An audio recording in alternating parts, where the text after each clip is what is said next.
Ya,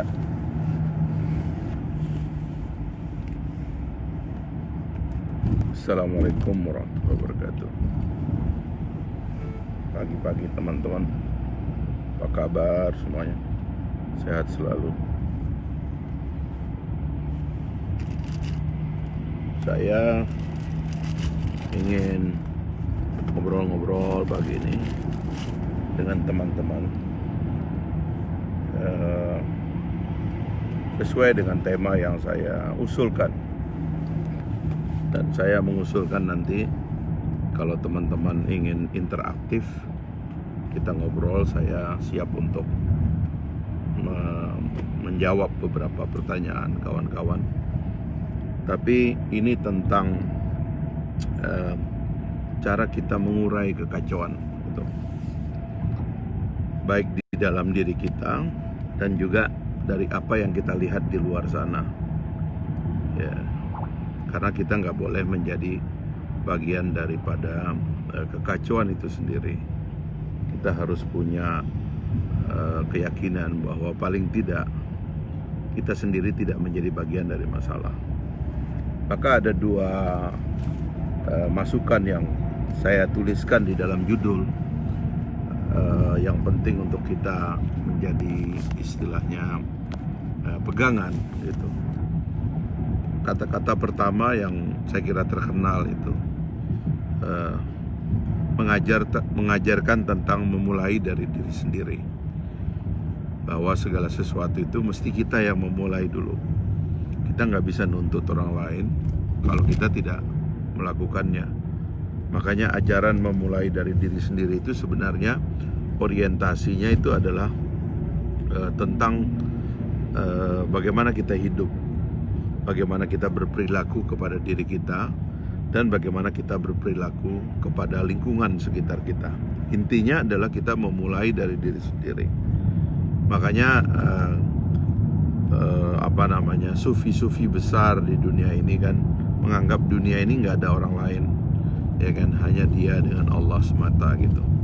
Nabi Muhammad mengatakan ibda binafsika, mulailah dari diri sendiri. Jadi semua itu memang yang paling penting adalah diri kita sendiri, dalam pengertian kita yang tahu, kita yang memulai dari diri kita sendiri. Kita tahu kita ini lagi pura-pura, kita ini tahu apakah kita ini lagi bohong, kita ini tahu bahwa kita ini sedang bertopeng, memakai kepalsuan. Semuanya kita yang tahu, nggak ada orang lain yang tahu, hanya kita dengan Allah yang tahu. Karena itulah sebenarnya penting memulai dari diri sendiri itu sebagai filsafat yang paling tulus, yang paling benar, begitu. Karena tidak ada orang lain pada dasarnya. Kita yang tahu apa situasi kita, dan kita yang tahu apa yang ada di dalam diri kita. Nah, memang ada psikologi yang mengharuskan kita punya teman. Makanya di dalam dunia ini juga ada filsafat pernikahan. Karena kita perlu dipeluk, ya kan? Kita perlu memeluk, kita perlu mendengar, kita perlu intens, kita perlu persentuhan dan lain-lainnya. Itu soal lain, gitu. Tetapi yang paling penting adalah kita memulai dari diri kita sendiri. Sebab manusia apapun, termasuk istri kan, itu bisa dibohongi. Hampir 24 jam tidur di atas ranjang yang sama, makan di meja makan yang sama, mandi di kamar mandi yang sama. Itu istri bisa dibohongi sama orang. Kenapa? Karena pada dasarnya semuanya itu mulai dari diri kita sendiri, dan kadang-kadang kita bisa menyimpan sesuatu yang orang lain tidak tahu. Nah, filsafat memulai dari diri sendiri ini penting. Itu yang pertama. Tapi ada filsafat kedua yang penting juga, ya, yaitu mengajarkan tentang memulai dari yang besar, gitu. Jadi kalau kita mulai dari diri sendiri, itu adalah untuk diri sendiri. Yang kedua itu adalah memulai dari yang besar. Itu sebenarnya dalam pengertian sistematika cara kita melihat keluar. Kalau kepada diri kita, tentu kita memulai dari diri kita sendiri. Kalau kita keluar, kita lihat yang besarnya dulu. Kita mulai dari yang besar. Kan ada filsafat bejana dengan batu itu. Kalau ada bejana, ya, kita mengisi ke dalamnya itu barang kecil dulu, itu barang besar nggak bisa masuk. Ya, sebuah bejana, kita isi pasir, kerikil nggak bisa masuk, batu kecil nggak bisa masuk, apalagi batu besar, ya kan? Air mungkin bisa masuk, karena di sela-sela pasir air bisa masuk.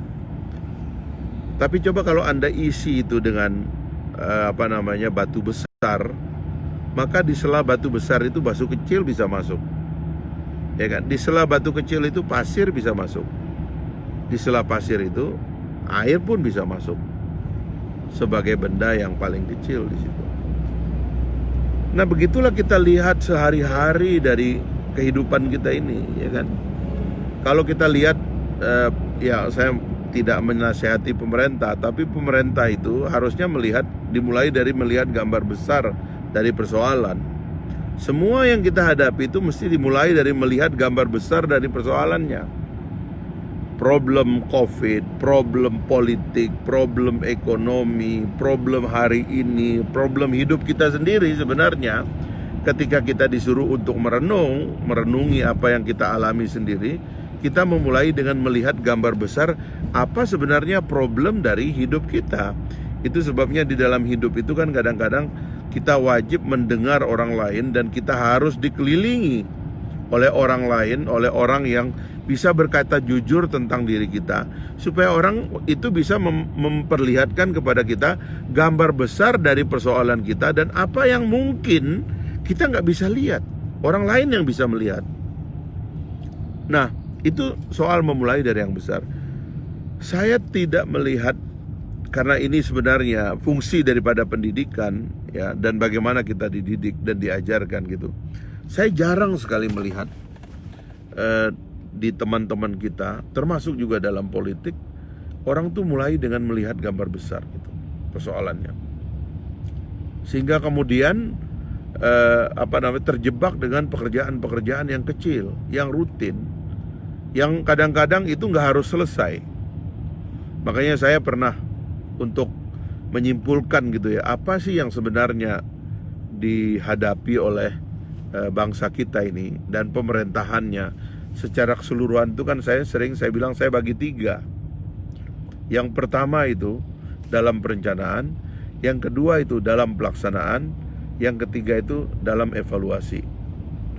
Kalau ilmu manajemen itu orang mengatakan ini adalah plan, ya, action, evaluation, ya toh. Plan, do, evaluation. Dalam 3 hal ini kita punya masalah.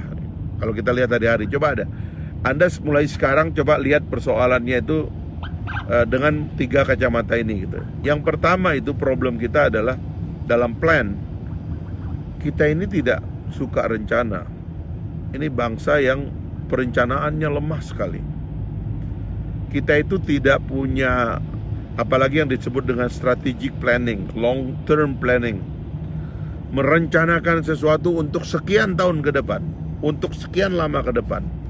Memang sebenarnya ada teori yang mengatakan bahwa planning itu tidak relevan lagi karena speed itu tinggi, karena teknologi sekarang itu sering merubah banyak hal itu begitu cepat. Tapi tidak ada yang mengatakan kita tidak memerlukan plan sama sekali. Plan itu tetap ada. Saya sendiri mengupayakan setiap saya sebelum tidur malam, saya sudah bikin rencana besok saya akan lakukan ABCD.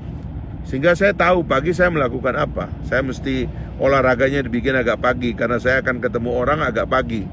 Saya bisa olahraga sorenya karena pagi itu penuh, saya nggak bisa olahraga, sorenya saya olahraga. Itu semua namanya plan. Nah, kalau kita semua memulai dengan plan, itu kita semua mulai dengan rencana, maka kita nanti tahu kita sampai di mana. Kita nanti sampai di mana titik kita melakukan evaluasi dan sebagainya. Jadi yang pertama itu dalam plan itu, kata orang barat itu, if you fail to plan, you plan to fail. Kalau Anda gagal bikin rencana, Anda merencanakan kegagalan. Makanya yang paling penting di sini adalah kritiknya apa? Kritik saya adalah kita ini tiba masa tiba akal. Nggak ada planning. Saya misalnya belum dengar apa sih rencana pemerintah untuk COVID misalnya, kayak begitu. Apa sih rencananya? Mau nambah jumlah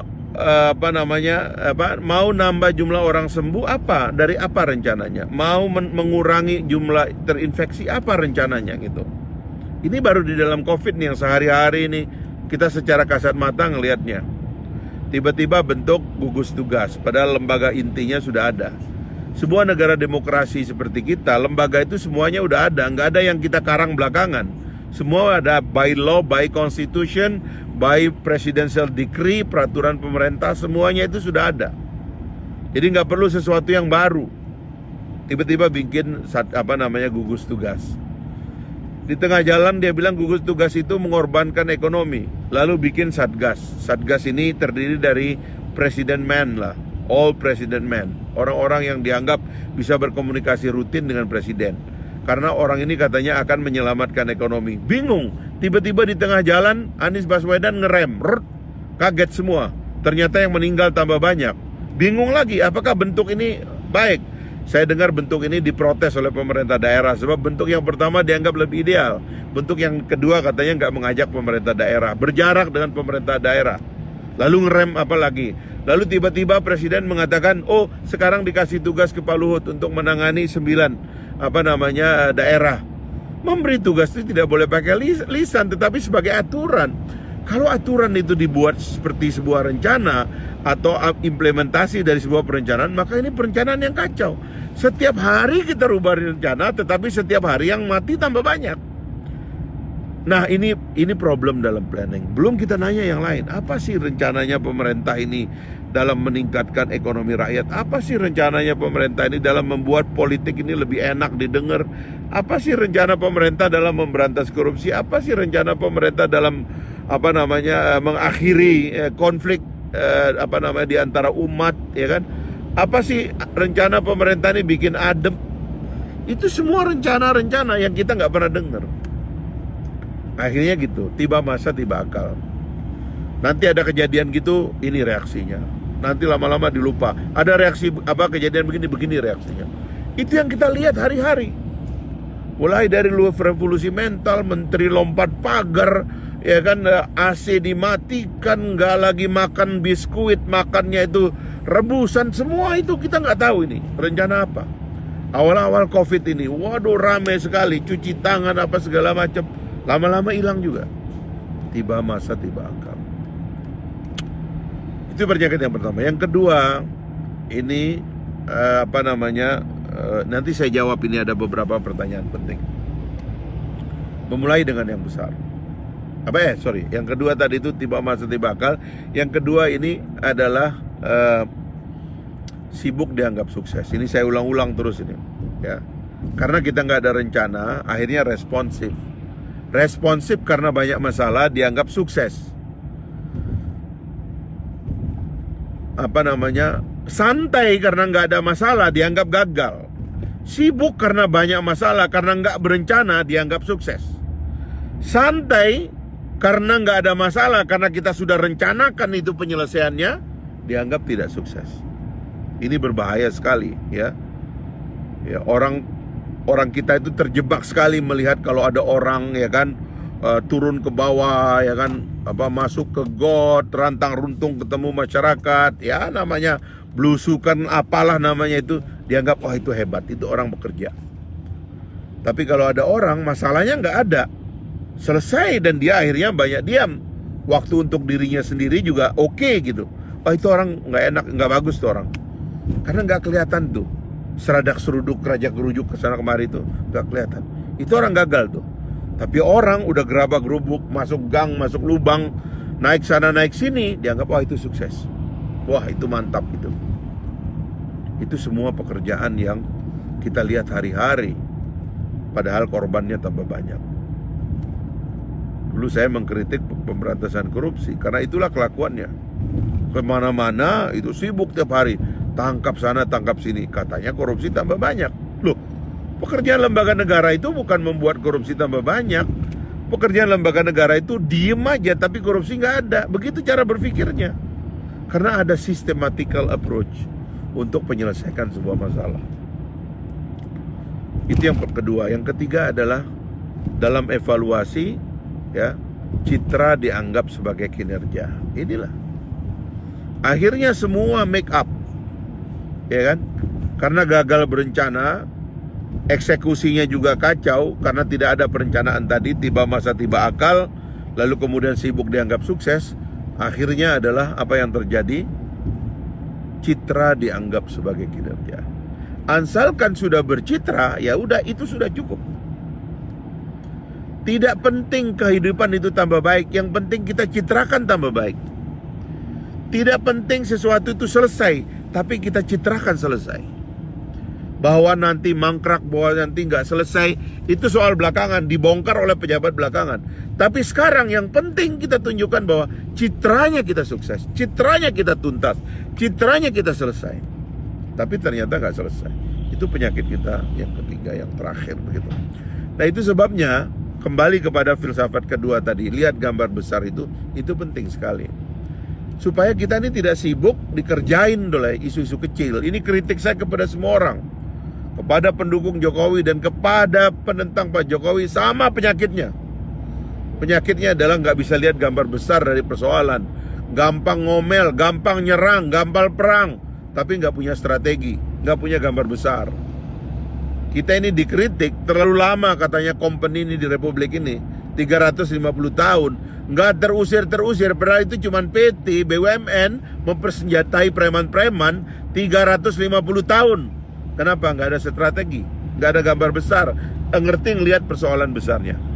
Sama hari ini juga begitu, lihat gambar besar.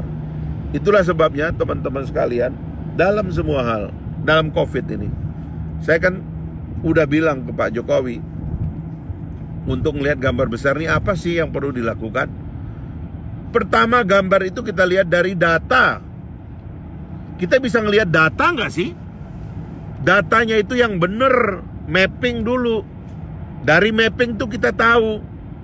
Yang bingung tuh bukan cuma kita orang Indonesia, seluruh dunia juga bingung. Itu barusan direktur CDC, saya nonton di CNN tadi pagi. CDC-nya Amerika Serikat. Dia mengatakan kita ngomong COVID ini sebenarnya banyak kita banyak ngomong vaksin segala macam, ini banyak ngomong kosongnya. Karena virus ini, dia bilang virus ini mutan, virus ini bergerak, berubah. Ya kan, virus ini bertumbuh, karakternya tumbuh. Jadi dia bilang yang paling efektif itu ini, dia bilang masker ini paling efektif. Bicara vaksin itu bicara sesuatu yang bisa berubah. Kalau virusnya berubah, vaksinnya harus berubah. Masa orang harus divaksin terus? Maka dia bilang ini yang paling penting. Sebelum kita betul-betul mantap ketemu COVID ini apa sih? Gitu loh. Kita mesti ngumpulin ilmuwan kalau Pak Jokowi dalam dua hal ini. Dari sisi virologinya, virusnya sendiri dipelajari. Banyak orang bingung, gak usah kita bingung, orang lain juga bingung. Amerika aja bingung, WHO aja bingung. Tapi paling tidak Presiden harus updated, atau kita harus updated dengan data-data besar. Nah baru yang kedua, bicara epidemiologi, tentang bagaimana dia berkembang, tentang bagaimana dia menyebar, dan di mana dia menyebar. Inilah yang saya sebut big datanya. Pemerintah harus punya data, mapping dulu, mapping yang benar dong. Ini kita nggak ngelihat itu ada mapping, buktinya kemudian data berubah-ubah, terjadi kekacauan. Baru dari mapping kita bikin tracing. Begitu ada faktanya kita bikin log. Saya mondar-mandir ke kampung saya, daerah sana daerah hijau. Enggak, kalau yang terdengar ada orang yang dianggap kena COVID itu ya paling sekali dalam 3 bulan, 4 bulan. Enggak ada. Kalau daerah hijau di log dong. Di situ tempat orang berekonomi, di situ tempat orang bebas. Apalagi itu adalah pulau, kepulauan, ya sudah log itu. Lalu sisir daerah-daerah yang kita masih banyak masalah di situ. Lalu kita bangun infrastrukturnya secara permanen sebagai bagian daripada strategi sistem kesehatan nasional yang saya usulkan berbasis di puskesmas. Sekarang saya nggak tahu berapa puskesmas sih yang sudah ditaruh laboratorium untuk tracing, laboratorium untuk mapping.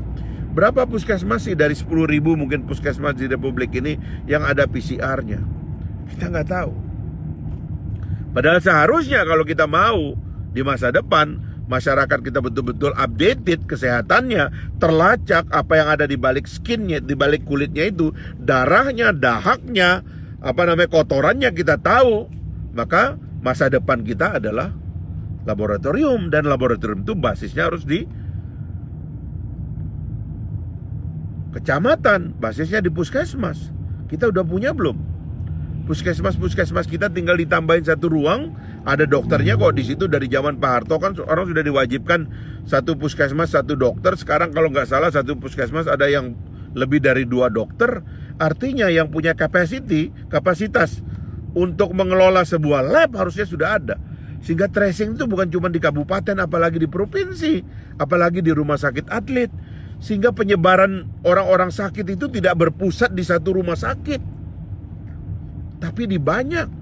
Sistemnya kita bisa lacak. Karena orang datang ke rumah sakit ini kan belum tentu sakit. Mungkin juga karena dia punya akses lalu dia masuk. Sementara yang sakit yang sebenarnya nggak tertangani. Ini namanya sistem. Jadi bikin gambar besar dari persoalan, lakukan adjustment sistemik. Adjustment sistemik adalah dengan dibangunnya pusat-pusat kesehatan yang real untuk menangani COVID itu di tingkat bawah. Sebab COVID ini nggak peduli. Yang sakit COVID ini bukan cuma orang hebat, orang kaya di Jakarta. Yang kena COVID ini kan juga orang-orang kampung. Tapi kenapa di kampung tidak dibangun secara masif supaya tracing kita dan juga pembagian bebannya itu bisa lebih masif? Nah itulah teman-teman sekalian. Saya mengajak kita terakhir mulai dari diri sendiri. Mulai sekarang kita disiplin dengan diri sendiri. Virus ini dia nggak peduli Anda presiden, menteri atau rakyat biasa. Dia peduli warna kulit Anda. Virus ini nggak peduli agama Anda, dia nggak peduli. Virus ini nggak peduli suku Anda apa. Virus ini nggak peduli umur Anda apa, umur Anda berapa, dia nggak peduli. Virus ini nggak peduli apa jabatan Anda, apa pekerjaan Anda. Virus ini bisa kena semua orang. Presiden kena, istri presiden kena, menteri-menteri kena, bintang Hollywood kena, para pejabat kena, artis kena, hakim meninggal dunia, polisi kena, dan seterusnya. Semua kena. Oleh karena itu, pada tingkat pertama, mulai dari diri sendiri. Ya, pada semua hal kita harus mulai dari diri sendiri. Pakai masker dimanapun Anda berada, menjaga jarak. Tapi yang mulai dari diri sendiri adalah makan makanan yang sehat, jaga kesehatan, berolahraga, kemudian jaga jarak, hindari kerumunan kalau sebisa mungkin. Ini zaman pilkada, ini juga bisa jadi masalah. Di daerah-daerah merah seharusnya kerumunan itu harus dilarang. Total pidatonya melalui radio, melalui TV, melalui sosial media, itu aja yang kita dorong. Lalu kemudian stay safe, stay healthy, ya. Nanti yang lain soal isu-isu yang tadi ditanyakan, mohon maaf teman-teman, saya tidak bisa jawab karena sudah mau tiba di tempat tujuan.